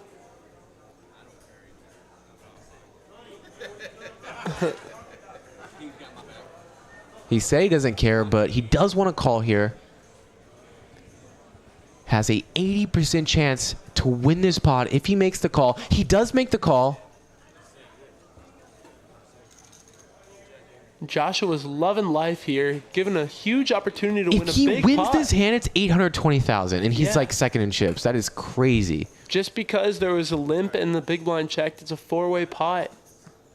That looks like an ace. Yeah, I think that was an ace. And Joshua needs a king, a jack, Nope. or a 7. Joshua's going to take it down, and now he's up to 820,000, which is third in chips. Wow. Cumulative winnings is not going to mean as much until we get to the very, very, very end. Because in these final table situations, the swings are nuts. That's why you got to be able to stay calm, not get tilted when you lose a big hand. Hopefully Ace keeps his cool. Still got plenty of chips to play with. It's a lot of 70-30s and winning those 80-20s to win these tournaments. So I kind of need to remind myself that if I do lose, and Graham picks up a hand he was going to want to play, I think. Depends if he's going to go in for a raise or a jam. That's the question. Yeah, I think a raise is good. I also think folding's fine here. It says it on the gun, but he's hijack, Jack. I know. It's just still a tricky spot. You don't want to commit a lot of your stack and then have to fold. Yeah. Whoa. Exactly. Whoa. These are some cards. Okay, so that's why you don't jam with 10 bigs with ace 4 suited. Yeah, You can just I don't raise like and to jam. fold. And now we have ace king versus pocket queens. This pot is worth a lot in equity, 1.4 million. I think whoever wins this pot is going to be the chip leader. And the biggest pot so far of the tournament life. The entire tournament, biggest pot right here. As it comes 6, 6, 5, 2 Queens more in the lead. cards. Oh, there's a binks. king. Chew binks it. There we go. Chew. Big pot for him. And now Ace and him are pretty similar in stack size. Ace has still got a comfortable chip lead, though. We see Andrew and Joshua are just down to crumbs now. 3 big blinds in their stack. Wow, so this is now starting to get kind of top heavy as Ace and Chewy have majority of the chips in play. We've got 3 big blind chip stacks. So actually this does mean a lot right now for Graham. Graham is sitting there with 3rd in chips. So with 3 big blind chip stacks, the middle, there's a lot of ICM there. You don't want to bust when there's 2 short stacks there. So I'm excited to see how these players play this final 5. Yeah. And I'm assuming Graham knows that, so he might play a bit more cautiously right now and let kind of the big stacks bully around the small stacks. And I'm interested to see how aggressive Joshua's going to be here with a 3 big blind stack. It's suited. It's suited. I honestly think I like the jam with 3 big blinds. Let's see if maybe... Oh! Short stacks are going against each other. Someone is going home. And they're all in for about the same size of stack, too. You see Poker House Live commenting #chop block. Yes, sir. No chop here. Right. You're damn right. We need a winner. And there's Really the good 10. flop for Andrew. He's going to have to hit running diamonds or a straight. Oh, he's got a sweat. The 9er would be disgusting. Why is there always a sweat? Nope. Nope. Congratulations to Andrew. Joshua is eliminated in 5th place for $1,426. Congratulations, Joshua. It's a very nice score. Go enjoy the rest of your Sunday night. You earned it. Good game, Joshua. Yeah, go get a table at Bottled Blonde or wherever. Happiest hour? Happiest hour. Yeah, that was a fun time. We did enjoy ourselves. Carlos got us 3 bottles. Carlos. Yeah. Oh, that's sick. What a player. And now we're down to 4 players. We just had another big pay jump. I think next place is going to take home $1,800. And then we're going to begin crossing that $2,000 threshold after that. I got a good feeling about Andrew and Chewy. Really? I feel like it's going to be the... I mean, obviously that's the more bold prediction because they don't have... Because Andrew doesn't have as many chips. Mm-hmm. Just, I got a good feeling. Sometimes in poker, like, I feel like when I have a feeling that I'm going to win, it happens more. Now, I know we're getting into some... Manifesting your destiny. Yeah, maybe some white magic, as they call it. And look at that. Graham just went from middle of the pack. Now he's super short stacked. Has less than double. Or Andrew has over double. The next place has over double his stack. So he's really going to need to catch some cards here and pick up a double. He's got the button in this hand. So we got a $700 pay jump between 4th and 3rd place. So Graham is definitely going to be looking to double up here on the button. It would be massive for him if he can jam through. And he's got Jack 7 offsuit. Don't think he's going to go with that. I think I'd go with it there. It's tough. I mean, Jack, oh, you'd be crushed. I know you'd be crushed. I don't think Jack 7, I don't think that's a take. I think if it's suited, just tough. I think it's suited to So he has 4 take. big blinds, and within the next rotation, if he doesn't pick up a hand, he's going to lose like 80% of his stack. 1 hand. Yeah, the rotation is literally like 3 hands. Okay, I'm pulling this up on this app called Floptimal, and we can see what the 4 big blind button jam range is. See, but I'd be interested to see if that changes when you put it down to 4 people left in the tournament. Wow, Chewy folds King 8 And I offsuit. know, shout out to our homie Gil from the Gang Poker, Gil Jack Poker. He has his app takes into account ICM. You can actually put in what the pay structure is, and it'll give you a chart based on that. That's based awesome. on 4 left with 4 big blinds. Yeah. Okay, so Jack, you were very close. I'm looking at our 5 big blind. So this is 5, not 4. Okay. And it says Jack 8 offsuit plus is a jam. So Jack 7 is actually the border. Now, this is 5 bigs, not 4. And there's no you ICM. take into And consideration there's- people are going to be playing tighter. I agree. So that isn't in play. See, like right here, 4 bigs, Got big it, blind jam. coming up next. Yep. I'm going Yep. with it. Yep. Yeah. Love it. He's got to. Yeah, that's So let me look at the chart. That is a slam dunk. And Chewy just folded 2 King 8. hands. Oh, he lets it go. Yeah. Andrew's probably going to says, pin. do I want to flip a coin? He goes, wow. Well, I was right, Andrew. Oh, with the big blind already in there, I think this is a must call. Yeah, and I think he knows that too. He doesn't love it though. Just sucks, bro. Yeah, you're like about just to flipping at best, and it's so tough. Yeah. You always hate being the one that calls. That's wow, he folds. I mean, Such a victory for Graham. Graham's got to be ecstatic seeing him fold a King, pair can we there. see a flop, King? Let me see a flop. I want to see that flop. And look at that. Just because he scoops in that pot, he's now the same stack as Andrew. He was just half of his stack. I'm never folding a pair to a min raise, so let's start there, right? So if it was a jam for a min raise, I think he's going to call. And then if it's 3 big blinds, I think it's still a call. I think 4 is just still in that call range. It's not far enough away from a min raise where I'm not happy to just and the pay almost jumps. You can't always forget about the pay flip. jumps. I mean, if he has pocket 2s or pocket 3s, you're obviously super stoked. But most of the time, it's just going to be a flip. Not only does he win the chips, wow, and Chewy just folds ace-3. I think he should be pushing around these players, but what do I know? Graham's got aces, and he gets a walk. Oh, he's That is smiling. so annoying. You get that little... the first time we see aces at this final table. Because, not only does he pick up the blinds if he wins this pot, or if Andrew calls with the 4s, not only does he bust out Graham if he wins and he gets the chips, he also gets a massive pay jump. You're right, yeah. So he's flipping for what potentially is a huge pay jump. It's always tough putting it in. Like you said, Jack is not the aggressor as the caller. So I understand Andrew's reasons for being more tight. Mm-hmm. In that situation, I think a call's right. Oh, people are playing. Looks like he's just going to limp it here. See, Can't do that. We Like- don't want 9-4 offsuit to see a flop. Well, and it's big stack 9-4 offsuit. Yeah. Yeah, ace can just apply all the pressure Yeah. in the world. He can bully I would him. just bet out on every single flop. This flop or 7-6 of clubs. Like, It's going to go check the whole way down, I bet, unless ace takes a stab. I think ace could just stab. oh, no, Andrew's gonna yeah, stab. he's going to stab. This is going to work. It's gonna work. Like you say, Frank, first aggressor. Yep. Who's gonna do it? And you touched on this before. It's because he limped, he actually has a tighter range than the big blind who just checked his option. He actually voluntarily put money in the pot.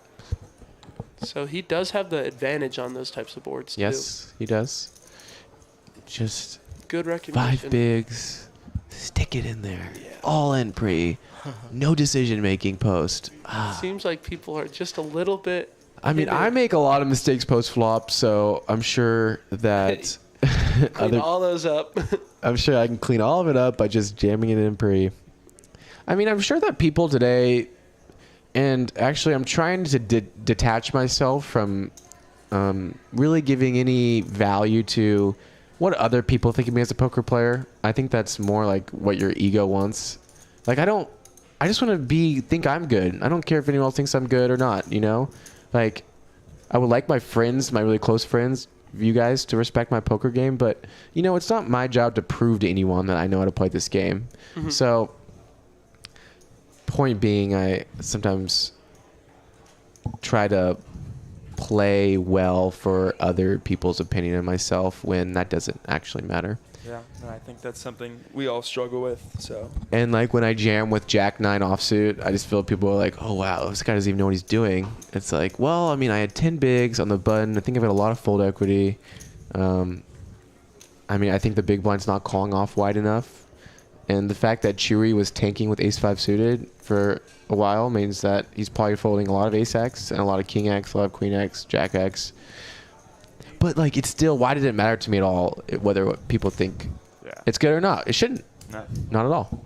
But, we're not perfect. No, of course not. Definitely, that's a skill that definitely. we're going to just get better and better at. Yeah, definitely. I think that us playing on live streams all the time, it really gives a lot of opportunities to be judged.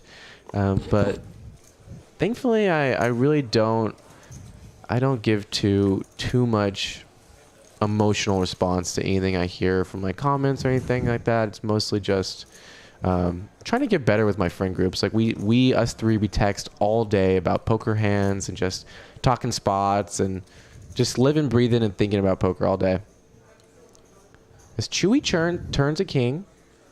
Seems like we're really seeing a lot of blind on blind action. People are just playing pretty passively here. And it seems like the blind versus blind play is very passive. Yeah. Like I I'm agree. seeing a lot of limping in the blinds. I would expect a lot of jamming at these stack depths. I'd also expect Ace to just be putting a lot more pressure on Chewy because Chewy's a second big stack, and so Ace can really put a lot of pressure. He's really handcuffed here because Chewy doesn't want to go busto in fourth place here when he's got a monster stack and crushing the other two players at the table, you know? Yeah. And so he's going to have to play really straightforward and very passively against Ace, and so Ace can take advantage of that with big stack.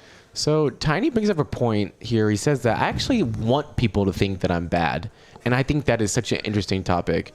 I used to walk into the casino in disguise, in quotes, so people wouldn't recognize me from Next Gen. I just would wear like, oh wow, Ace King? Graham gets aces and Ace King in the big, and it walks. Oh, that's brutal. That is tough. So like I used to, like when we were in Tampa, like I purposely wear like a football jersey, like try to look like I'm just a college degenerate, like Drink I don't a beer at the drink a beer at table. the table, try to look like I don't know what I'm doing.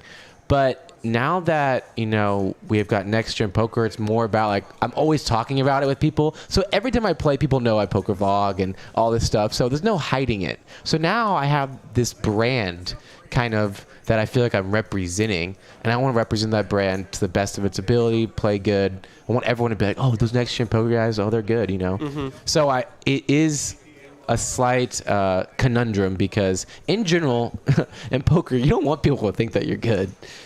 It can work for you and it can work against you. Mm-hmm. What are they talking about? Hey. Whoa, whoa, whoa. Whoa, I just whoa, heard the whoa. words chop. Oh, geez. Right as they're talking about... No. What's going on here? No. Jack, do we need to send you back out there? Well, it's 15 minutes late. If they chopped already, they're gone by now. I think Eric would have told us. Wait, guys, stop.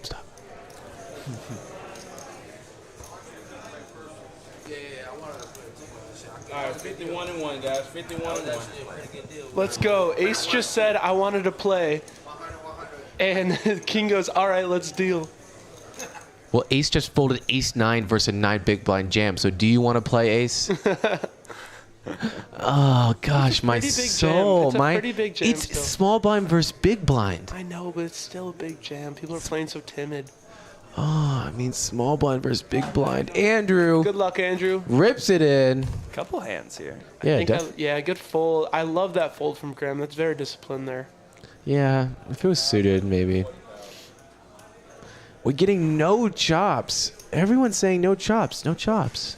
Wow, and he gets Ace to fold the Queen Jack. That's a huge victory for Andrew with the sixes. Yeah, I think being the small blind.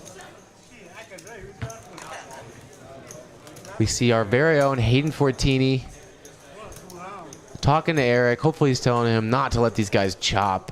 I love it. Thanks We for have everyone in the chat. the chat saying is no blowing up. 150 people Let's saying go. no chop, no chop. Give me a 5K win. I want to take a winner's photo with one person. I want an engraved trophy with people's names on it. We can work on that. Yeah.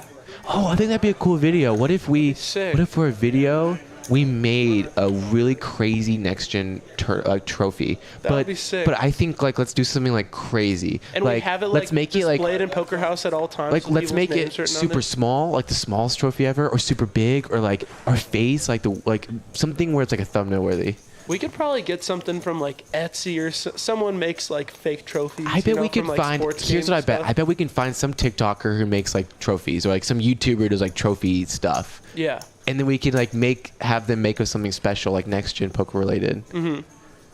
I love that. And that'd be a good video. Very down. And then we can do something about like potentially instead of vlogging every single meetup game tournament as its own separate vlog, we could do something where we make the trophy, like that's like the main idea of the video, but then we play every single month until one of us wins it. And like that's the sweat. You know, like every single one video will be a concoction of all of our meetup game tournaments and us trying to win it. Uh-huh. You know? That'll be a lot of footage that we have to keep in place. Yeah. But I love the idea too. I think that'd be sweet. And we see another small blind or big blind action. Limp pot once again. You want to turn down the... There we go. Check, check. Turn ace will Andrew stab. He checks it again. You know, it's very easy to watch the cards and expect them to make certain plays. So I hope that my criticism isn't coming from a too harsh of a place, because I know that it's very difficult when you're in the game to make or play anywhere near perfect. So I think these guys are doing a great job. Michael Curtin has a pretty cool suggestion, a championship belt. Imagine if we had like a WWE size championship belt for the winner got to put it on, take a picture, and get their name like put on it. Mark said we should do belt buckles. Belt buckles? That is funny. A championship belt is like a big belt buckle. That would be sweet, dude. A giant WWE size like We belt. could say like the first ever poker belt. Yeah. Like we need bracelets, I rings. bet you could Google a custom one right now. Oh, 100%. I think that like we just focus on like something that's good for a title. Like I think belt's great, because like no one does poker belts, you know? Like it's hard to make the biggest trophy, you know, because like Everyone does trophies. well, and WPT, they have huge trophies. Like it's going to be something that we can afford, so something that's relatively you can get custom ones online. Yeah, these are sick. Rosie's doing some research for us now. We got a lot of really, really, really exciting things in the works at Next Gen Poker. So first, please subscribe to Poker House Live while we're here. Second, go check out Next Gen Poker. Give us a subscription if you haven't already. We appreciate it. And like I said, we are really, really locking in on some fire videos. So super excited to bring that out. No, yeah, I'm very excited. I was telling the boys like my creative juices in our Mine are discussions. flowing. Mine are flowing. I think we're gonna revamp the channel, get it going, and just take off. Oh yeah. We see Chewy here flopping the best of it, top pair. Aces jack high. He limped in the small blind. He's staring Chewy down. Doesn't look like he wants to give this pot up, but he thinks better of it. Stays disciplined. I respect it. So I'm seeing a lot of limping small blind versus big blind, and mostly because people just want to see the flop for cheap because they have good pot odds. But I haven't seen much small blind raising. Yeah, I honestly just prefer to either get it all in there, especially with 10 big blinds and sub that size, because like I don't want to play a pot out of position there with like a 3 SPR. It's just a really tricky spot. Yeah. You can be put in some brutal spots, not know whether to call off or not with like middle pair. You know, you get put in these really difficult spots. You could just avoid them all. Graham's got a big hand. Pocket jacks. See how he plays them. He's got 1.1 million in the stack, which is only 10 big blinds. So let's see. Graham has just been getting some primos. Graham goes for a 5x raise size. He raises half of his stack, 5 big blinds. I would like him to explain that one to me. That's a very unique thing to do. Because you get hands like King 10 out of there, which you would love to get action from, in my opinion. Like, I want King 10 to be in there all day when I have pocket jacks. I don't mind it. He does have one overcard. He has equity. It's tough to play when a queen or ace comes. So with pocket jacks, I understand just trying to take it down. Just that 5 big blinds, kind of that in-between sizing. It's telling everyone, hey guys, my hand I'm going to go all in with, because I'm once not he folding. comes, you're telling people you're not folding, but you're also not putting your whole stack in. So it's kind of confusing for them. Ace is just, he gets up from the table. I don't know if it's a bathroom break or something. Would be glued to that Yeah, chair I at agree. this stage in the tournament with a chip lead. I am not missing a single pot. Yeah. Oh, wow. This is interesting. Andrew rips it all in, 2 big blinds, and Graham's just got to make the call with the queen 5 suited, which I like. Yep. And we have a player at risk. All right, down to 4. Can the short stack hold? He's ahead here, 60-40. Andrew at risk for his tournament life with 4 people remaining. I mean, Andrew's standing up, so he's a 100% chance to win. Yeah, that's true. I heard about that. That equity is incorrect. Andrew's actually a 100% favorite. As you can see, he obviously flops the best of it. Oh! It's not over, boys. We have 5. We have a 5 in the deck. Or an ace. Graham. takes it down, and we're down to final 3. Huge congratulations to Andrew, who finished in 4th place for a total prize of $1,859, over $1,600 in profit. Congratulations to Andrew. Thank you so much for coming out. We appreciate you coming to stop for the Next Gen Meetup Tournament, and hopefully we'll see you next month. Down to the final 3. And dude, look at this. Graham just absolutely balling out at this final table. He just went from being a short stack almost the entire time to now having 16 big blinds versus 19 big blinds from ace. So And he had aces and ace king that he walked. yeah.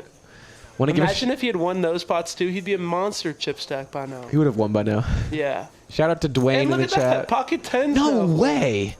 Just waking up with some hands here. Hopefully he doesn't go for another like 500,000 raise. This is super interesting. I mean, it's too deep to jam.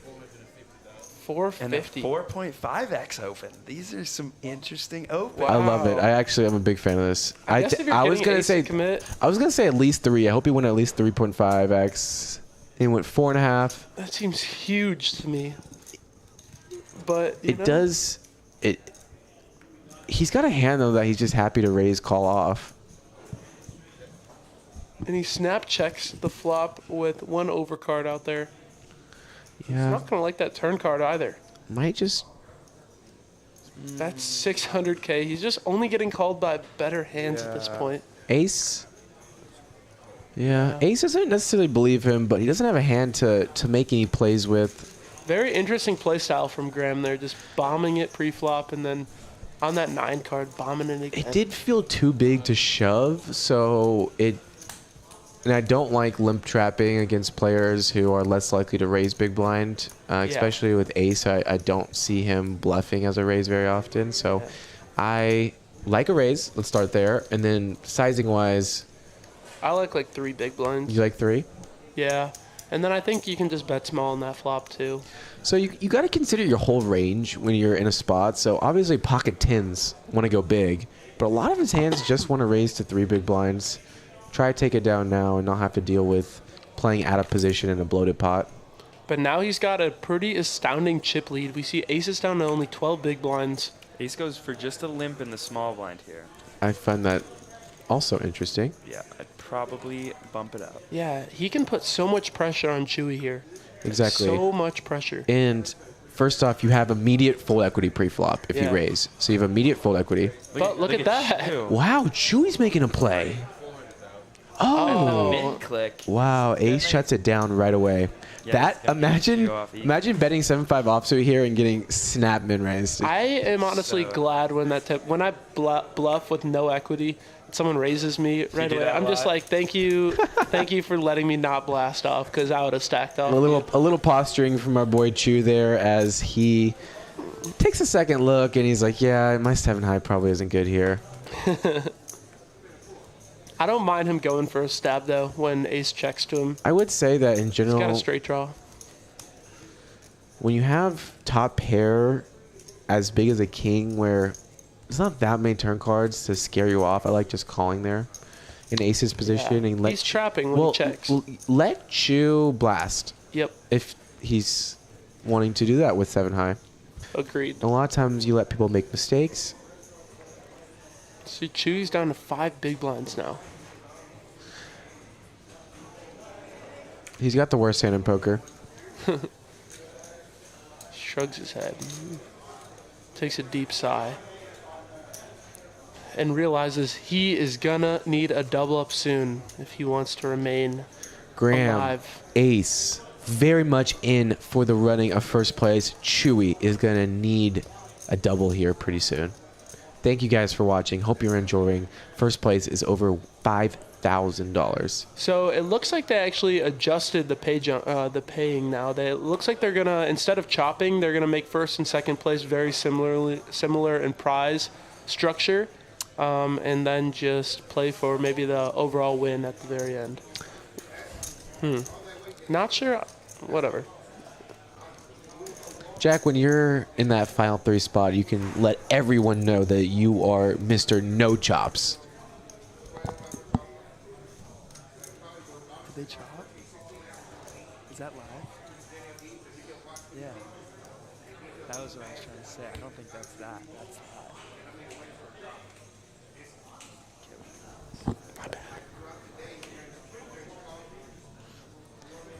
I don't know what I was saying. It looks like it's actually 5,700 for first. Ace is looking down at ace 7 of spades in the small blind with 17 bigs. He's going to rip it. And Chewy with queen 10. I think he's gonna call. Yeah, tough spot. Yep. Can't blame him. Yep, we're all in here. This could be heads up if Ace High can hold here. Ace has played a great final table. This would cement him in a small chip lead, I believe, if he wins this pot. It will be very close. Graham is just sitting there so Yep, excited. I think Graham is very excited to get that ladder. Especially seeing that Ace is ahead. This is Probably one of the hype. spots, as you're watching from Graham's perspective, you're hoping that Ace High holds here because you want that ladder up. And there's going to be a guaranteed prize jump if Ace 7 can hold. It's going to need a queen or a 10 on this river. Can Chewy find an out? Oh. Ace on the river. Ace is going to take this one down. We are heads up in the second ever Next Gen Poker Tournament. Huge congratulations to Chewy for finishing third for $2,526. Take a quick break. Whenever you want, we don't pass the clock. You guys want to go chat? You can. I guess we'll start. Oh, but if we don't pass the clock, blinds are out, there's no actions. So There's no action. Just don't pass the clock. I'm saying, but they don't hit our blinds. So, like I'm saying, our blinds are out, but they don't take it in. So, Listen, it ain't no better. you sure? Good look. I mean, I'm in. I'm dealing button. Yeah.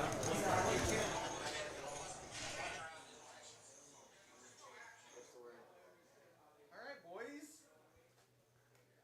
So you can see, they said, can we take a quick break? Okay.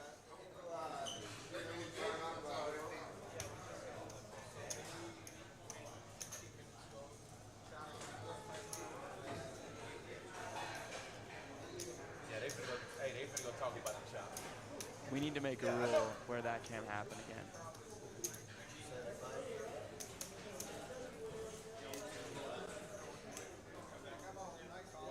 What?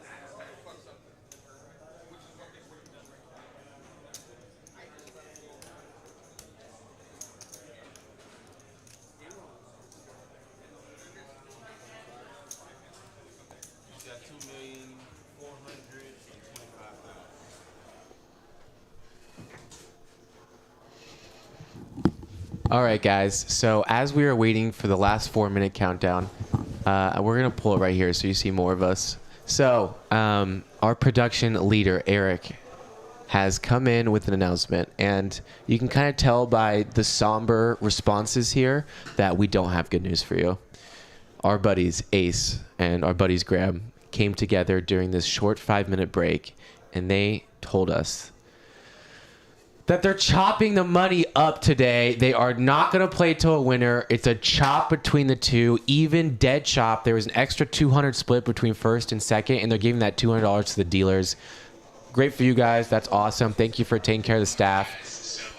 But I can't believe it. We don't have... Okay, so here's what Eric says is he can't stop them from going out. They're outside right now when this happened, and they're talking about a deal. We told them they can't chop on stream, right? They're still going to go out and talk. And so Eric's point is they're just going to come back in right now and just shove all in blind and not actually play poker because we're making them play out the tournament. Yeah. But they've already settled a deal off the table. If you guys have a suggestion as to How do we combat that? we can combat that, Because let us know. if they go off the table and they say, hey, we're chopping, split up, just go all in next hand, doesn't matter, and they do a gentleman's agreement, we can't do anything about that. So I know that the World Series of Poker has a no chop rule. They play it out all the way. And those streams, you can't really tell, right? I mean, I'm sure there are some side deals that are made. but you can't tell, I guess. They don't come in and just rip it all in. well, maybe they do a deal on the side and they say we'll play for the trophy. Or we'll play for like the remaining like 25K, like a little extra I think for first place. And I think in those, they just play for the honor of winning the tournament. Like So when maybe if we get a sick trophy. Yes. So how about we get a sick trophy where they don't want it. Yeah, exactly. We'll incentivize people to want to win it. Exactly. Yeah. If we get a sick belt, a sick buckle, a sick WWE, something awesome. But that's, I guess, what happened, guys. I mean, obviously, we wanted blood in the streets. Yeah, we wanted something definitive, but it's their money, like people are mentioning in the chat. So let them do what they want to do. We really, really appreciate the staff here, the management here, the dealers here, everyone for being very accommodating, working very hard to help us host this tournament. First off, the next thing, thank you guys for coming. Really awesome. Over 230 entries today. Next month, March 26th, we're doing it back. $130 next year poker tournament meetup game. And I want to beat 300 just for a personal number. I think also 7K for first looks sick. Yep. 1K, 100 to 7K. Now, my goal is to have it be 10K. Oh, yeah. Because then that's for a YouTube video. $100 to 10,000. That's a really good number. Especially if we win it. Yeah. Yeah, and right. maybe put some bounties on our head now that actually have dollar values in the future too. I think people would like that. A few people suggested that to me today. And I think what's really cool about this is the second time we've done it. All of you guys, I mean, part of Next Gen Poker has been you guys seeing us evolve as poker players, and you're seeing this meetup game tournament evolve as we go on and on. We're going to up the guarantee next time. We're going to get a trophy. We're trying to create rules that allow less chops. Like, this tournament is going to get better and better each time. Yeah, And agreed. you guys are kind of along for that journey, and we are going to take your input too. So you guys are a part of the growth of this tournament also, which is really cool. Yeah, I mean, we are open ears always for video ideas, for ways to improve any event that we host, ways to improve our videos, our social media, our poker game. Yeah. Just always all ears. We really are trying to make the best possible product, and I like the fact that we're doing something low stakes because we have a responsibility as content creators with a platform, with a voice, to really bring in those new young players, to show poker off in a great light and a positive light. And the best way to get new players in the game and show them that is by giving them an opportunity to play at a small stakes that's not going to test them bankroll, test them emotionally. So really allow them to just kind of play around with the idea of getting into poker, putting real money on the table, not more than a lot of people play for just $20 at home. So to make that jump up to $130 is, a really big deal. So I'm glad that we're able to do something like this. And the opportunity that we have at Poker House to do it, a very well-run, clean room with plenty of space to have a $15K, $100 event, a $15K guarantee, $100 event is really awesome. So thank you to Poker House for hosting. Thank you guys for watching. Really appreciate that. I think we had some awesome feedback in the chat. And our DMs on Next Gen Poker Instagram, messaging on Facebook are always open if you have video ideas or just anything you want to tell us. So Yeah, we've been at triple-digit viewers this entire time. Thank you guys so much for tuning in. And congrats to Ace and Graham for taking home each over $4,000 just from a $130 buy-in tournament. Really glad that they made it out. Thought they both played great. And thank you everyone for tuning in. Yeah, only 7 hours to win $4,000. Do the math, baby. Your chance is next month, March 26th, 2 p.m.